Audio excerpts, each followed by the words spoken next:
আসসালামু আলাইকুম রহমতুল্লাহি ওয়া বারাকাতুহু। প্রিয় দিনী ভাই বোনেরা, আশা করি আল্লাহর অশেষ রহমতে আপনারা ভালো আছেন।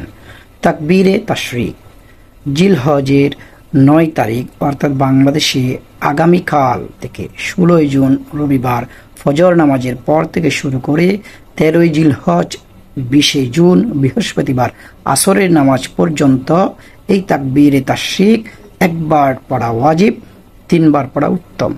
অর্থাৎ প্রতি ফরজ নামাজের পর মোট ২৩ ওয়াক্ত ফরজ নামাজের পর একবার করে পড়া ওয়াজিব, ৩ বার পড়া উত্তম। আলহামদুলিল্লাহ। তাকবীরটি হলো আল্লাহু আকবার, আল্লাহু আকবার, লা ইলাহা ইল্লাল্লাহু, আল্লাহু আকবার, আল্লাহু আকবার, ওয়ালিল্লাহিল হামদ। তো মনে রাখবেন, আগামীকাল ফজর নামাজের পর থেকে শুরু করে বৃহস্পতিবার আসরের নামাজ পর্যন্ত অর্থাৎ ৯ জিলহজ ফজরের পর থেকে ১৩ জিলহজ আসর পর্যন্ত এই তাকবীরে তাশরিক প্রতি ফরজ নামাজের পর একবার পড়া ওয়াজিব, ৩ বার পড়া উত্তম। আল্লাহ আমাদের সবাইকে পড়ার তৌফিক দান করুন, আমিন। সবাই ভিডিওটি বেশি বেশি শেয়ার করে অন্যকে দেখার সুযোগ করে দিন, জানার সুযোগ করে দিন।